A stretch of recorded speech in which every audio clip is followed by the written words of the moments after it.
اعوذ باللہ من الشیطان الرجیم، بسم اللہ الرحمن الرحیم۔ میں وہی سعدیہ ہوں، وہی میرا ایک چھوٹا سا گھر ہے، وہی میرے پیارے لوگ ہیں جو مجھے سنتے ہیں، دیکھتے ہیں اور جب ملتے ہیں۔ کل پرسوں مجھے ایک بہت ہی زمان پاک میں ایک بہت بزرگ خاتون ملی، زمان پاک میں نہیں ملی، ہاسپٹل میں ملی۔ میری طبیعت خراب تھی، میں ڈرپ لگوانے آئی تھی، تو وہ بھی بزرگ خاتون اپنی بیٹیوں کے ساتھ ڈاکٹر کے پاس آئیں۔ جب اترتے وہ میری طرف بڑھی، انہوں نے مجھے بڑھ کر السلام علیکم کہا، تو میں نے وعلیکم السلام کہا۔ میں تکلیف میں تھی، برانولا لگا ہوا تھا، ڈرپس لگنی تھی، تو انہوں نے مجھے اتنے پیار سے کہا کہ بیٹا تمہیں پتہ ہے میں تمہارا پروگرام دیکھتی ہوں اور تمہارے بتائے ہوئے وظائف بھی کرتی ہوں۔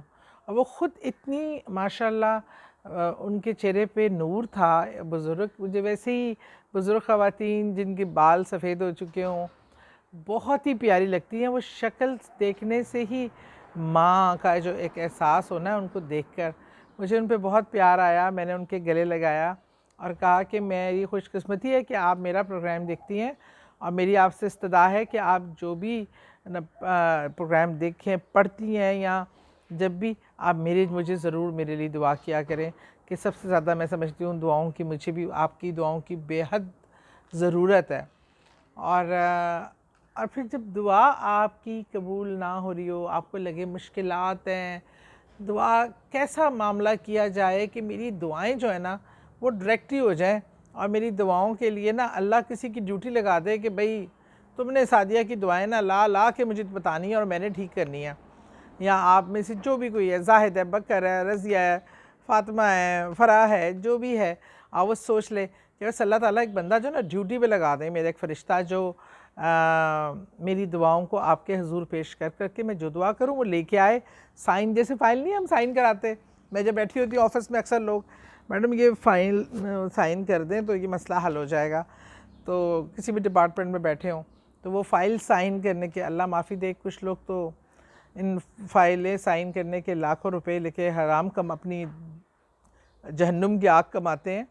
تو لیکن اگر ایک ایسا اللہ ہی معمور کر دے آپ کے لیے ایسا فرشتہ جو آپ کی فائلوں کو لے جا کے اللہ سے ڈائریکٹ سائن کروائے، بغیر کسی رشوت کے، بغیر کسی چکروں کے، بغیر کسی سفارش کے، سیدھا سب سے اعلیٰ افسر کے پاس جائے، سائن ہو جائے اور آپ کی دعا قبول۔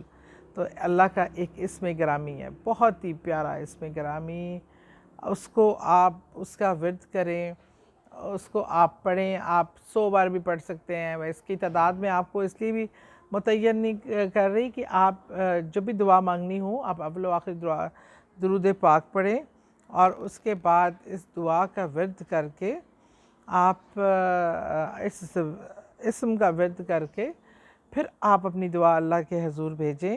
ایک فرشتہ مقرر ہو جاتا ہے جو آپ کی دعا کو لے کے جاتا ہے اور قبولیت کرواتا ہے۔ وہ ہے اللہ کا اسم ارحم الراحمین، الرحم الراحمین، سوری زبان سم ٹائم اڑ جاتی ہے۔ الرحم الراحمین پڑھ کے اللہ کو پکاریں، بے شک وہ رحم کرنے والا ہے بے شمار، اور وہ بہت غفور الرحیم ہے۔ یہ لکھا بھی آئے گا اس میں اللہ الرحم الراحمین، الرحم الراحمین، الرحم الراحمین، تاکہ اللہ رحم فرما میری طرف متوجہ ہو۔ اللہ تعالیٰ آپ کی طرف نہ صرف متوجہ ہوں گے، ایک فرشتہ مقرر ہو جائے گا اس اسم کی بدولت، جو آپ کی دعاؤں کو سیدھا رب العزت کی بارگاہ میں پیش کرے گا۔ بہت شکریہ۔